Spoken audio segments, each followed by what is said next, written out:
Your parenthood journey begins here. शुभारंभ एक नई पीढ़ी का। नमस्कार, आप देख रहे हैं ब्रेकिंग बिहार। अभी हम हैं बोरिंग रोड इलाके में और तस्वीरें देखिए। प्रशांत किशोर पैदल चल करके इस गर्मी में आ रहे हैं। सुबह से कई सभाएं उन्होंने किया है और लगातार जिस प्रकार से एक माहौल बनते जा रहा है, निश्चित तौर पर यहाँ आरजेडी तो टक्कर में नहीं दिखाई दे रही और सीधा लग रहा है कि प्रशांत किशोर और बीजेपी में आमने सामने की लड़ाई है। देखिए, लोगों में एक जुनून भी है, एक उत्साह भी है। जय बिहार के नारों से बोरिंग रोड गूंज रहा है। शांत कर लेना। देखिए,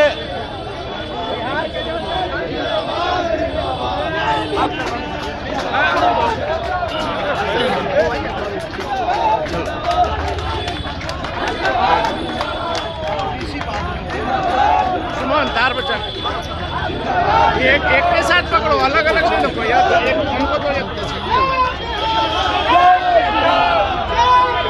जय जय।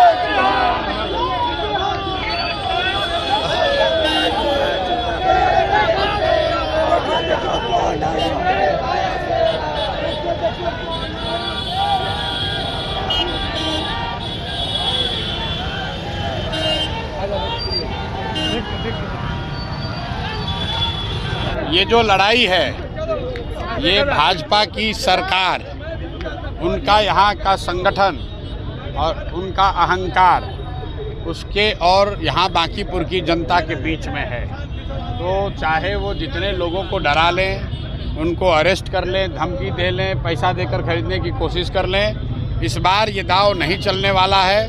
नवंबर 2025 में बिहार की जनता से जो गलती हुई वो इस बार नहीं दोहराया जाएगा। बांकीपुर की प्रबुद्ध जनता पूरी तरीके से कमिटेड है कि हर हालत में 30 तारीख को जो वोट पड़ेगा वो 3 वजहों से हम लोग बता रहे हैं कि 3 वजह से बांकीपुर में जनता भाजपा को हराने जा रही है। पहला, बिहार का करीब करीब हर मतदाता, हर नागरिक चाहता है कि भाजपा के नेतृत्व को ये क्लियर संदेश भेजा जाए कि सम्राट चौधरी का नेतृत्व मुख्यमंत्री के तौर पर बिहार को स्वीकार्य नहीं है। तो अगर बांकीपुर में भाजपा हारती है, सम्राट चौधरी को हटने का रास्ता खुल जाएगा। तो 30 तारीख को वोट जनता यहाँ पर करेगी ताकि बिहार को सम्राट चौधरी से बेहतर कोई मुख्यमंत्री मिल सके।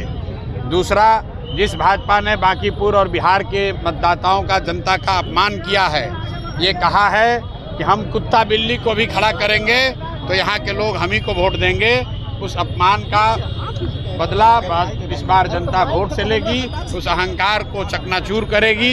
जहां इनका इतना मत बढ़ गया है कि हिंदुओं के देवता हनुमान जी को ये लोग भाजपा का झंडा लगाकर डांस करवा रहे हैं। तीसरी बात, जो यहाँ पर सांसद विधायक हैं जो निश्चिंत होकर बैठे हैं कि काम करें न करें, जाति धर्म, मोदी का चेहरा और लालू जी के डर पर वो चुनाव जीत जाएंगे, उन सबको बांकीपुर के मतदाता इस बार संदेश भेजने वाले हैं कि संभल जाओ। अगर काम नहीं करोगे तो अगले चुनाव में कोई नहीं बचा सकता है, ना जाति, ना धर्म, ना मोदी, ना लालू जी का डर। और सबसे बढ़ के एक और कारण भाजपा ने अपने अहंकार में जोड़ लिया है। कल आपने देखा देश के बच्चों को, आपके हमारे भाइयों को, बच्चों को जिस तरह सरकार ने कल डंडे से पिटवाया है, मारा है, उनके साथ जो अत्याचार हुआ है, उसका जवाब बांकीपुर की जनता यहाँ पर वोट के माध्यम से देगी। भाजपा को बताएगी कि ये लोकतंत्र है, किसी का एकाधिकार नहीं है। और अगर छात्रों के साथ, युवाओं के साथ नाइंसाफ़ी होगी, पेपर लीक होता रहेगा, लोग बेरोजगार रहेंगे, तो मोदी जी को कल संसद भवन से पिछले गेट से निकलना पड़ा है। ये लोगों की ताकत है। तो जब मोदी जी को पिछले गेट से निकलना पड़ा तो ये बिहार में जो छुटभैया नेता लोग जनता को या जनसुराज से जुड़े हुए लोगों को डराने की कोशिश कर रहे हैं, वो संभल जाएं। 30 तारीख को कोई नहीं बचा सकता है। जो जनता ने निर्णय कर लिया है वो अटल है। भाजपा बुरी तरीके से यहाँ पर हारने जा रही है, इसमें कोई किंतु परंतु नहीं है। बीजेपी लेकिन 40 स्टार प्रचारक उतार के रखी है। मेरे भाई कल पार्लियामेंट में प्रधानमंत्री थे, 300 से ज़्यादा भाजपा के सांसद थे, और निहत्थे बच्चे, निहत्थे देश के युवा जब खड़े हो गए तो उनके सामने कुछ नहीं टिका। कल जो आपने जंतर मंतर पर देखा है वो सिर्फ ट्रेलर है। पूरे देश में अलग अलग हिस्सों में जो ये पेपर लीक का मामला है, जो छात्रों के बेरोजगारी का मामला है, युवाओं के बेरोजगारी का मामला है, ये दबने वाला नहीं है। अगर भाजपा की सरकार इस पर सही निर्णय नहीं लेती है तब निश्चित तौर पर आप देखेंगे कि युवा और भी बड़ी संख्या में सड़कों पर दिखेंगे और कोई सरकारी व्यवस्था उनको डरा नहीं सकती है।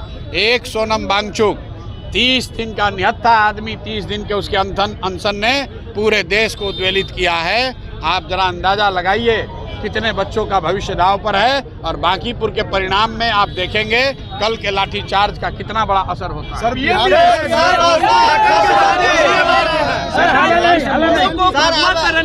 मोदी का इस्तीफा मांगा जा रहा है, पीएम मोदी का इस्तीफा मांगा जा रहा है जंतर मंतर पे। भाई आप बच्चों को मरवाइएगा तो जिन बच्चों ने और उनके माता पिता ने मोदी जी को वोट देकर प्रधानमंत्री बनाया है, निश्चित तौर पर वो इस्तीफा मांगेंगे। बच्चों ने, देश के युवाओं ने तो धर्मेंद्र प्रधान का इस्तीफा ही मांगा है। अब मोदी जी धर्मेंद्र प्रधान को नहीं हटाना चाहते हैं या शिक्षा माफिया पर कार्रवाई नहीं करना चाहते हैं, जो पेपर लीक हो रहा है उसको नहीं पकड़ना चाहते हैं, तो निश्चित तौर पर अगर आप अपराधियों को, गुनाहगारों को बचाएंगे तो जो युवा है वो तो मोदी जी का खिलाफ में जाएगा ही।